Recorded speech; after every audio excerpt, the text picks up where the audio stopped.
remote in Vietnam. This is Unsportsmanlike conduct.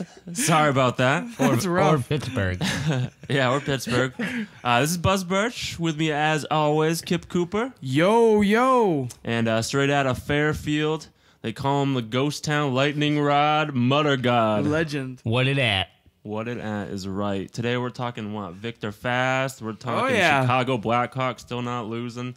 We're talking fantasy hockey. Well, right now we're in Pittsburgh. We're getting ready for a game.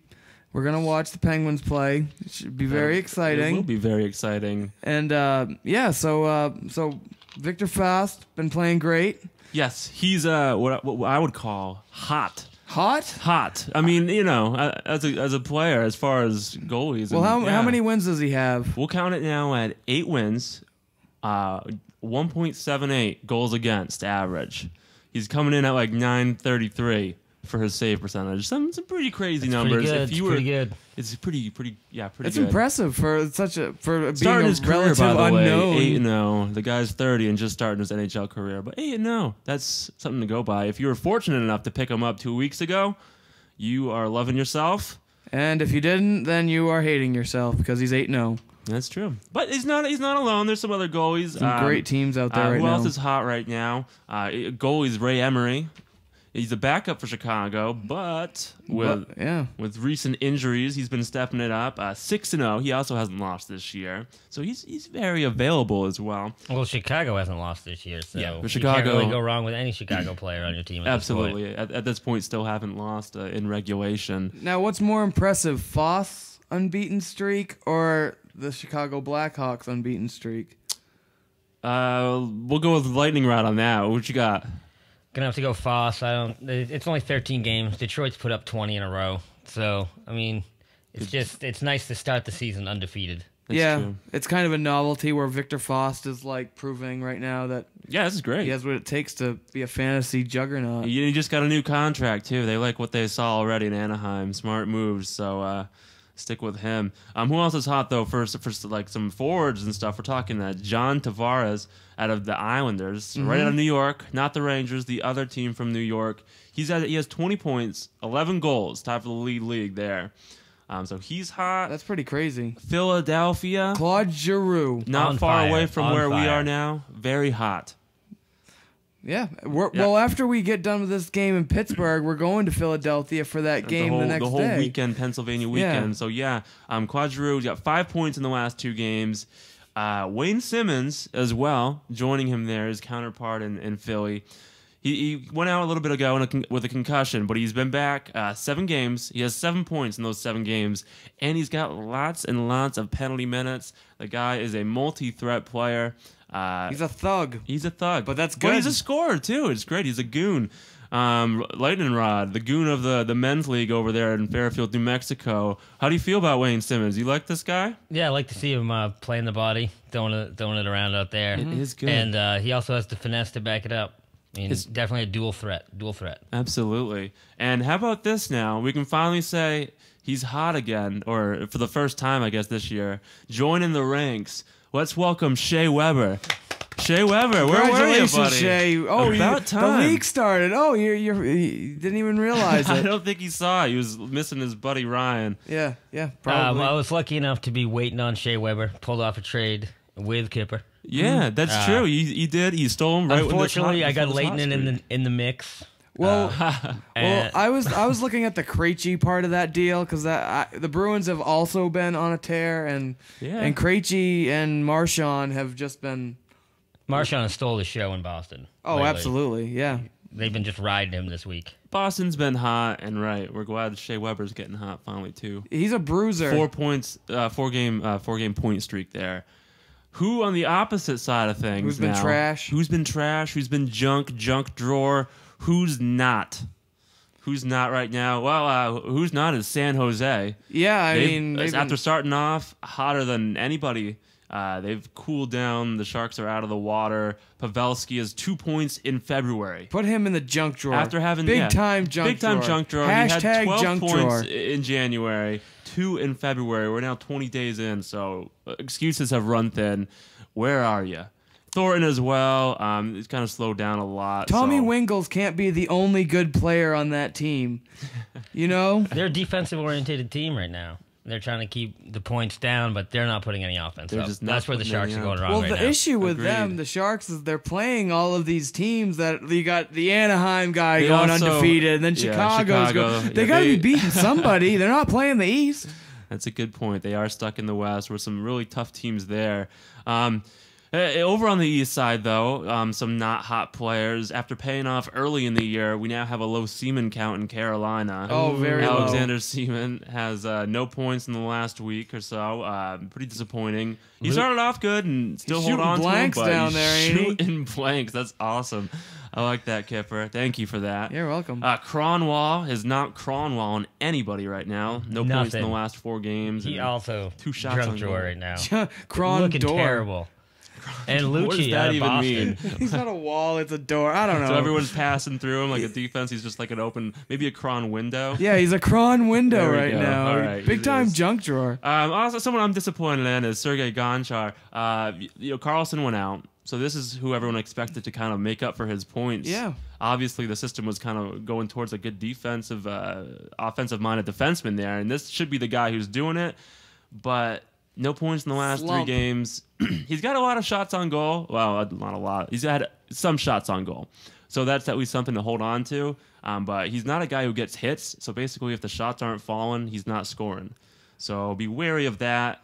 Well, I'm on the other hand. You know, I think that Gonchar with Carlson going down is going to get big minutes, and he's got to excel. I mean, if he doesn't, he's going to be dropped a line. So I actually think Gonchar, stick with him. I think stick with him. He's been bad, but I think that this is where you're going to see his mental toughness. So maybe if what I'm saying is try to deal him to a guy like Kipper Cooper, and Kipper Cooper's saying try to steal him from a joke like me. Yeah. So either way, whatever you're feeling on it, now is a good time to make a move on this guy because he's had no points the last 3 games, and people are expecting a lot. So I'll take him. It's going to go one or the other. Player. So yeah, it might be time for a good move on either end of that. For goalies, Jimmy Howard's been not hot. He's been cold. Is it his time? Is he done? No. He went out. He had a sore eye the other night. He came back recently, so he'll be, I think, all right going into next week. But last week was pretty, let's say not. 8 goals against in 2 games, and then in the game he went out of, he gave up 2 goals in the first 7 shots. So well, you know, we the last show we had, we said that he was the reason why they were so good, and then he had such a terrible week. We might have jinxed him there. I think no problem for the rest of the year. He's definitely a guy you want to keep on your team, but he's just cold. With the offensive weapons Detroit has, you gotta ride him out. Yeah. You take what you get, but ride him out for this because he will bounce back. Oh, he's a playoff performer. He's cold. I mean, he's a top 10 goalie in the league, I think. And just right now he's having a bad spell, but it'll even out by the end of the year. You should definitely stick with him. Stick with him. That's what we're saying. I would bump him back for the week, but then bring him back. Be cautious, maybe. But don't get rid of him, but just see how his eye handles. Yeah. Then let's look at again. Let's visit Edmonton. Devin Dubnyk. Last 7 games, he's 1 playing win. Like he's smoking some Dubnyks. Yeah. Maybe that's his problem up in Edmonton. He's doing that before the games. I don't know. You might have a point there, Cooper. Point is, he's getting beat out right now by Nikolai Hobby-Bulin. That's bad. The Boulinois, who I love as a player, but at his age now should not be beating out anybody in net. And he's making Hobby-Bulin look good.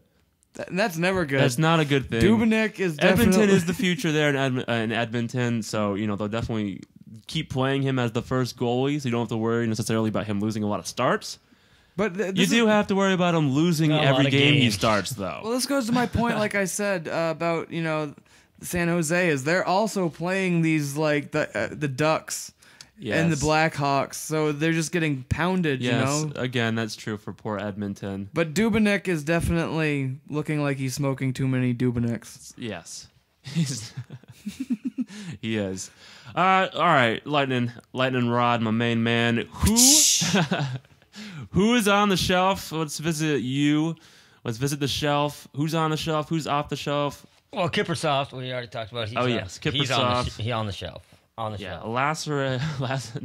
MCL is what he hurt there. Eek. Yikes. And you got Nash from the Rangers right now. Looks like early reports possible concussion-like syndrome.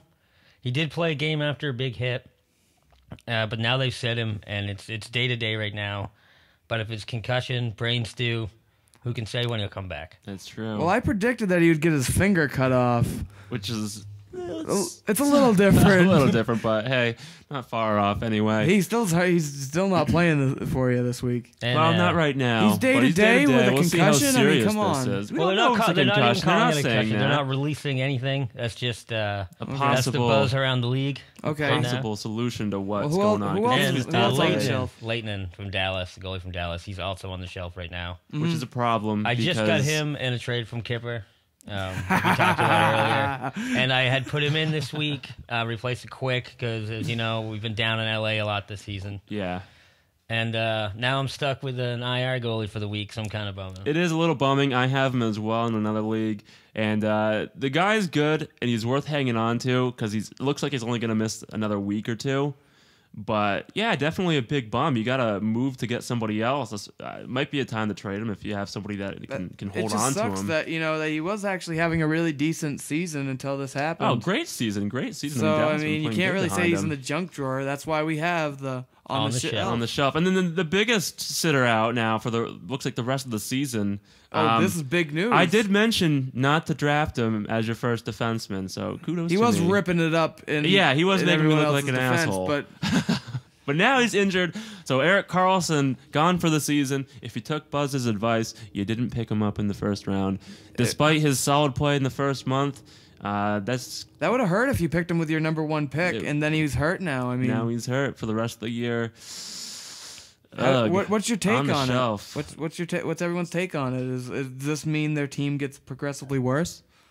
They I said, definitely have taken a step back. They're not going to get any better. They're not going to get any better. What I would say about them is they have a hot and cold goalie, Craig Anderson. He's hot one week, cold the next. So it's kind of, you can get what you get. We'll see how it progresses, but I wouldn't worry too much about anyone on Ottawa. They'll be up and down still. Well, Craig Anderson is technically the number one rated goalie. I think that he's going to have a drop pretty soon, actually, because of this. You know? But I mean, I like Gonchar, and I think he has to produce. But the thing to remember is that it shouldn't affect Anderson necessarily because where Karlsson's definitely an offensive-minded defenseman. Mm-hmm. The actual defensive plays shouldn't be too much different. I wouldn't expect a whole lot of more shots on goal. Mm-hmm. It's just an absence of goals, or maybe an absence of assists as well for some of those Ottawa players. They might lose a few more games just because obviously. Well, he's their best player. Yeah, I mean he's a great. He was player. ripping it up. He was having a great season. But it's a shame. like Shame for the Cooper's league. saying, what that means is make a move on Gonchar. Either trade him away because the name is going to be hot, or pick him up, trade for him because the name is hot. The name is hot. Do something about it. Gonchar just sounds cool. Rolls off the tongue.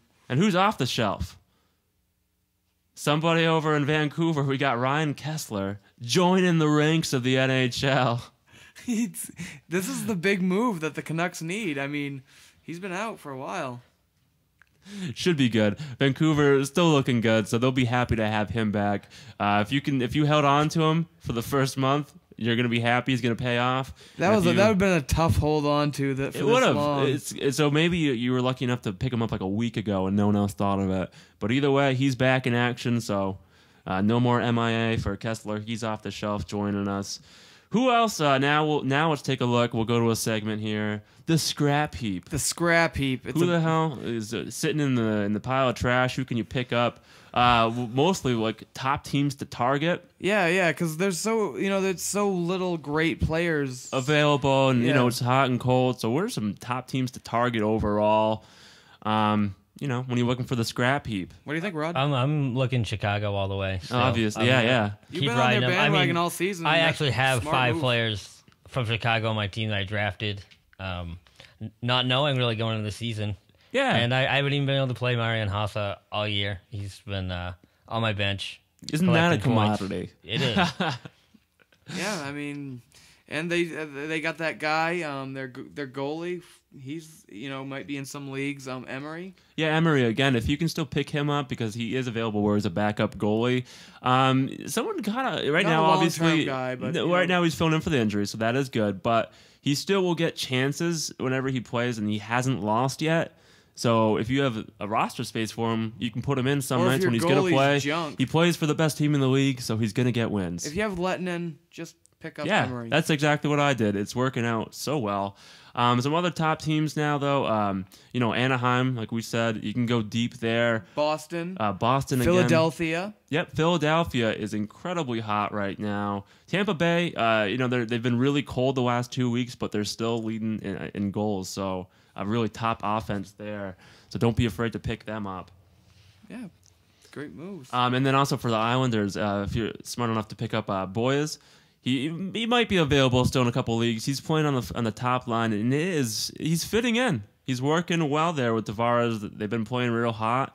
He hasn't gotten as many goals, but he's getting a lot of assists and a lot of good shots on goal. So you can definitely target him if he's still available. And anyone named Boychuk. If their last name is Boychuk or Bork, pick them up. Pick him up. Yeah, great moves. We said we're here in Pittsburgh. Great. Because there's a game tomorrow night, or it might be tonight, depending on when you listen to this. Friday, anyway, the 22nd. Florida's going into Pittsburgh. This is one of our games, our fantasy games of the week, and it's because put anyone on Pittsburgh in play. Anyone. If you have anyone on Florida, take them out. Well, they are going to get some goals. If you don't play, if you're going to get in a plus, their plus or minus minutes are going to be bad. Yes, but if you don't play in a plus or minus league, then you can still play. I would have no problem playing guys like Haberdew and Fleshman because they're gonna get a lot of. It's gonna be high scoring. No. Don't start anyone in net. But agreed. If you don't play in a plus or minus league, and then on the other side, obviously that front line is gonna be lights out. Are we gonna see a second hat line? trick? You can probably hat trick watch. Are we gonna see more than one? I think it's a real question. More than one, yeah. It's one all we're gonna see. Maybe Malkin and Crosby both. That'd be incredible. That might be too much to ask for. And then the next night, let's also stick in Pennsylvania because we're getting in the bus. We're going. Winnipeg is playing Philadelphia. Philadelphia is playing so hot right now. They're gonna dominate Winnipeg. So pick up people on the second, third line on Philadelphia because there's gonna be goals galore. Goals going around. They're gonna be handing them out in Philadelphia. There's gonna be handing them out. Handing them out there. It's gonna be goal night in Philly. You show up, you get a goal. Yeah, it's like the well, attraction. after such a tough, brutal loss Winnipeg just took to Boston, they're gonna be disheartened. Yeah, they're tired. The Marchand. They're on the East Coast. They're playing games like to them at like 3:00 in the afternoon. Yeah, they have the unfortunate. It's gonna be a light show. It's gonna be a Kenny Loggins Footloose style light show. So play people from Pennsylvania. Play them this weekend. That's where it's gonna be the points. That's where the points are gonna be at. Yep, so, Pennsylvania, big time Pennsylvania. Big time. I guess now before we depart, we'll look at some fun stuff now. Let's look at who smells like shit. Who's going on the stink line? Who do you want to avoid? Who's stinking it up? Who to drop? Who not to start? Who sucks? Who's just don't. Who? Well, don't play. This doesn't mean you have to get rid of these guys. No. This just means they're gonna be bad this week. Our prediction is to be bad this week. Someone who expects to be good, but is probably not going to be for one reason or another. And you know what? We've been pretty good so far. We told you that Jonah Hiller was junk like 4 weeks ago. Yeah, that worked out. Yeah, I told you to be careful. And Carlson, worked out. So you might want to listen to this next segment. Yeah. Kipper. Okay, since I'm the prognosticator of all prognosticators, let's go. Okay, I think that we are gonna keep it up with Edmonton's Dubnyk. If you start Dubnyk this week, you have a head injury. He is. Whoa! You have brain stew. You have brain stew. Have you been playing hockey? Did you get paciorettied? I like that. That's awesome. So don't start Dubnyk. Don't start anyone from Edmonton. They're playing so terrible. But give it a week. I mean, wait till the next show. We'll tell you what's going on. If they're actually, you can put him back in. But he's saying avoid him like the plague. Well, he's smoking too many Dubnyks. I'm sticking on the Ottawa side. Sergey, I've been calling him out all game. I know Kipper's saying this is his up pickup, week. Man. I'm saying this is the week to deal him to some sucker like Kipper. I'll take him. I don't think he's gonna get better. He's demoted. He's and cold. he gave away Shea Weber. Don't play Gonchar. I think his time is up. He's not someone who's gonna get hits. So basically, if the shots aren't falling, then he should be falling down your ranks. So my pick might be a little unpopular. Unpredictable. Ooh, unpredictable, but I think unpopular. I'm gonna pick a player from a team that's doing really well right now. I'm gonna go with Lucci from Boston. Ooh, Last interesting. Week, yeah, he didn't put up anything, no numbers, in a team that's winning and playing well. You're one of the known guys on the team, and you're putting up nothing. You get zips across the board. He's not even fighting. He's if got he was like fighting, 5 it'd be hits. one thing. Is he even showing up? I don't even think he's putting on the jersey. I think he's taking his jersey, he's setting it on the bench, and he's watching TV. I don't know what he's doing out there. Yeah, I mean, he's not playing hockey. But I mean, we'll have to see what's going on. We'll have to tell you how our stink lines progress. Yeah, we'll see how this stink line. But we're usually pretty good about these things. But now that we're done with the stink lines, this is a segment that's near and dear to my heart, one Kipper Cooper's heart. This is the Kipper's Pain Train. Woo woo! Who's riding the pain train this week, Kipper? Well, it's funny you should say that, because this week Pavel Datsyuk is gonna get into a bus accident. And a bus accident? What does that even mean? Like, well, he's gonna crash into the bus, and he's gonna break his foot, and he's done for the season. But he's gonna drive into a bus and break his foot. Yep. He is from Russia, and they are known for some really bad driving. They're terrible drivers. He's gonna be on the wrong side of the road. Bus accident. Well, I don't know how I know this. I don't know how I feel this. It's just your own personal. It's just what I mean. If it came to you, it just came to me. It literally just did. All right, well. I mean, the Kipper's Pain Train, I mean, yes, I can be wrong, and yes, it's all in good fun. We don't want to actually have anyone hurt. I don't want Pavel Datsyuk to get into a car accident. You're not going to hit him with a bus, are you? Well, just to make this come true. No. I mean, if it does happen and you see me driving the bus, I mean... We'll know something's You'll wrong. know something's up, but I guarantee you, like, 85% that's not going to happen. All right. Well, we'll keep an eye on it. Be careful. If you have him on your team, be careful. But watch out, Pavel. If you are Pavel Datsyuk, drive safe. Come on, ride the train. Come on, ride the train. This about wraps it up for us. It's going to be a pain bus, We'll actually. be back in a week. The pain bus this week. Yeah. Now, we'll be back next week to give you more predictions, more analysis, more insight. So tune in. Yeah, check it out. Check it out. As always, you can follow us on Twitter. We got @BuzzBirch, at Kipper Cooper, and at Lightning Rod 49. Great player. Great numbers. Great numbers. So good evening, Pittsburgh. Good evening, Philadelphia. Drive safe, Datsyuk. Any last words, you guys, before we say goodnight? Good night, Canada. Good night, Canada. Good night, Sweden. I just want to hype up Hockey Day in America next year. What a bad idea. It's just a lame ripoff of a name. We'll talk about that sometime. Stealing from Canada and making it worse. Yeah, and it's only only a total of 8 hours later. Hockey Day in America. We think it's lame NBC. We're not behind it. Time-tested tradition. Yeah. Just let it go, just, guys. Commercialism. So anyway, good night, Germany. Good night, Maryland. And good night, Grandpa. Have a good one. We'll see you later, folks. This has been Unsportsmanlike Conduct. Tune in next week for more hard-hitting coverage of the games you care about.